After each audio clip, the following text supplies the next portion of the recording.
પાલિકામાં ભાજપનો દબદબો જોવા મળ્યો। જૂનાગઢ મહાનગરપાલિકામાં ભાજપનો 48 બેઠકો પર વિજય। 68 પાલિકામાંથી 60 પાલિકામાં ભાજપની ભવ્ય જીત। 78 તાલુકા પંચાયતમાંથી 55માં ભાજપની જીત। આદરણીય મુખ્યમંત્રી શ્રી ભૂપેન્દ્રભાઈ પટેલજી, સુરેન્દ્ર કાકા, રજનીભાઈ, ગોરધનભાઈ, વિનોદભાઈ, જયંતિભાઈ, આજનો દિવસ જે ભવ્ય વિજય ગુજરાતના મતદારોએ આપ્યો છે એમના માટે એમને ખૂબ ખૂબ પહેલા તો અભિનંદન આપું છું। માનનીય પ્રધાનમંત્રી શ્રી નરેન્દ્ર મોદી સાહેબની લોકપ્રિયતા, એમના પર લોકોનો વિશ્વાસ એ ગુજરાત અને આખા દેશમાં આપણને જોવા મળી રહ્યો છે। મેં અનેક વાર કહ્યું છે કે મોદી સાહેબના અશ્વમેઘ યજ્ઞના ઘોડાને રોકવાની અને પકડવાની કોઈ પણ પાર્ટીની કે પાર્ટીના નેતાની તાકાત જ નથી, કેમ કે જન સમર્થન મોદી સાહેબને એટલું બધું છે કે જન સમર્થનમાં આ બધા જ પાર્ટીના આગેવાનો એ વહી જાય છે। આ ઇલેક્શનમાં પણ માનનીય પ્રધાનમંત્રી મોદી સાહેબની લોકપ્રિયતા, એમના પરનો લોકોનો વિશ્વાસ, શ્રી અમિતભાઈ શાહ સાહેબનું માર્ગદર્શન, મુખ્યમંત્રી શ્રી ભૂપેન્દ્રભાઈ પટેલ એમના દ્વારા કરેલો પ્રવાસ, એમનો સંપર્ક અને સરકારના કામો અને ભારતીય જનતા પાર્ટીના તમામ આગેવાનો અને તમામ કાર્યકર્તાઓએ કરેલી મહેનત, એનું પરિણામ અને ટીમ તરીકે જે ભાજપના કાર્યકર્તાઓએ કામ કર્યું છે એના પરિણામે આજે આ ભવ્ય જીત મળી છે। એના માટે હું ભારતીય જનતા પાર્ટીના પાયાના કાર્યકર્તાઓને સૌથી પહેલાં એમને અભિનંદન આપું છું।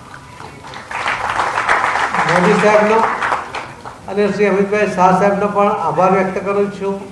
શ્રી મુખ્યમંત્રી શ્રી ભૂપેન્દ્ર પટેલ એમનો પણ અને સૌ આગેવાનોનો પણ આભાર માનું છું। પ્રિન્ટ અને ઇલેક્ટ્રોનિક મીડિયાના મિત્રોએ પણ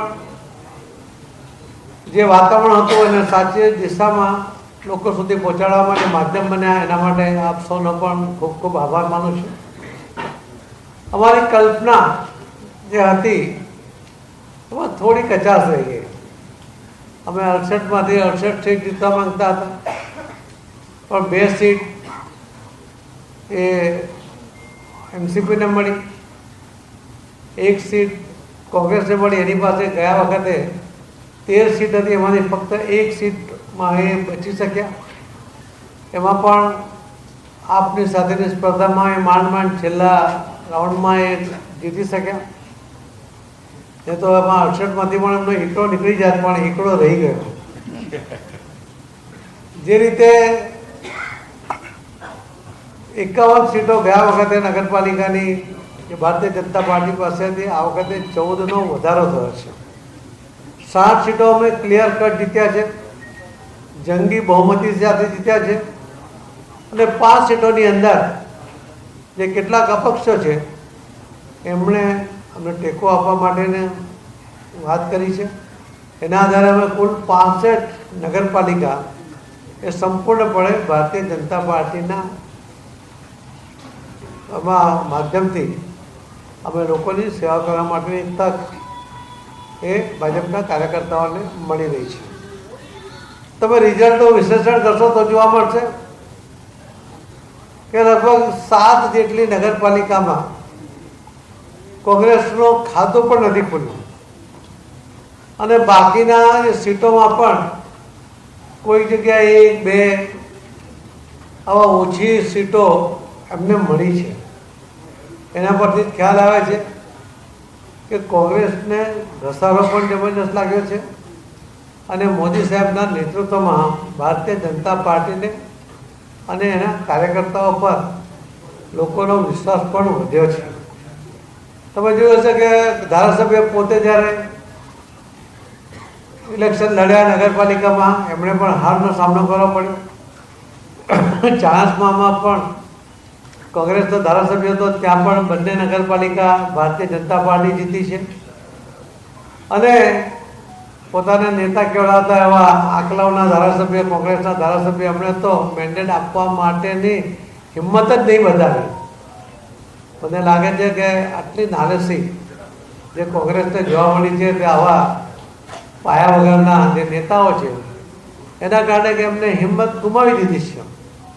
અને એમાં જે ભારતીય જનતા પાર્ટીને 10 સીટો મળી છે, બાકીના ઉમેદવારો જીત્યા છે, અપક્ષો જીત્યા છે, એમાંના 3 એ ભારતીય જનતા પાર્ટીની સાથે છે. એટલે આંકડાઓમાં પણ ભારતીય જનતા પાર્ટીના જ કાર્યકર્તાઓને સેવા કરવાની તક મળી રહી છે. જે રિઝલ્ટ છે એમાં જો સ્ટ્રાઇક રેટ જોઈએ તો લગભગ જે 68માંથી 65 સીટ, એક મહાનગરપાલિકા અને 3 તાલુકા પંચાયત, એના પ્રમાણે 96% સ્ટ્રાઇક રેટ આવ્યો છે. એ પણ એક રેકોર્ડ છે. અમે ફક્ત નગરપાલિકાને ગણીએ તો પણ 95.58% સ્ટ્રાઇક રેટ એમાં એ જોવા મળી રહ્યો છે. આ જે સ્ટ્રાઇક રેટથી લોકોએ જે વિશ્વાસ આપ્યો છે એના કારણે ભારતીય જનતા પાર્ટીના આગેવાનોની અને કાર્યકર્તાઓની જવાબદારી વધી છે. પણ લોકોએ મૂકેલો વિશ્વાસ એને એટલે નહીં જવા દઈશું. એમણે જે વિશ્વાસ મૂક્યો છે એ વિશ્વાસ અકબંધ રહે, એ વિશ્વાસ વધે, એના માટે અમે એ પ્રકારની કામગીરી કરીને એ વિશ્વાસને વધારીશું.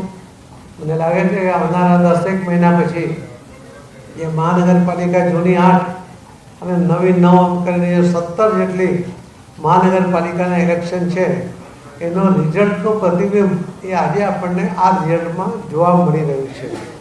આજે ભવ્ય વિજયને કારણે અમારી જવાબદારી જે વધી છે એટલા જ માટે અમે જે જીતેલા ઉમેદવારોને પણ અને સૌ કાર્યકર્તાઓને પણ આ વિજયને વધામણા ચોક્કસ કરે, પણ જવાબદારી વધી છે, લોકોનો વિશ્વાસ વધ્યો છે. એ વિશ્વાસ જાળવવા માટેનો પ્રયત્ન પણ સાથે સાથે સભાનપણે કરે એવો અમે સૂચના પણ આપી છે અને હજુ પણ આપીશું.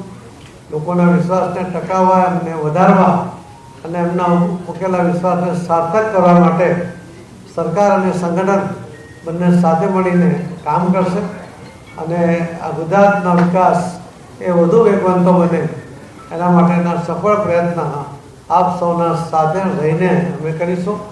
ફરીથી હું પ્રિન્ટ અને ઇલેક્ટ્રોનિક મીડિયાના મિત્રોને વિનંતી કરું છું કે આપના માધ્યમથી આ વિજયને લોકો સુધી પહોંચાડો અને એમને મૂકેલા વિશ્વાસને અમે સાર્થક કરીશું. એ વાત પણ લોકો સુધી પહોંચે એવી મારી નમ્ર વિનંતી છે. હું માન્ય મુખ્યમંત્રી શ્રી ભૂપેન્દ્રભાઈ પટેલ એમને વિનંતી કરું છું કે એ પણ આપને કંઈક 2 શબ્દો કહે. ધન્યવાદ. હવે કંઈ પ્રશ્નો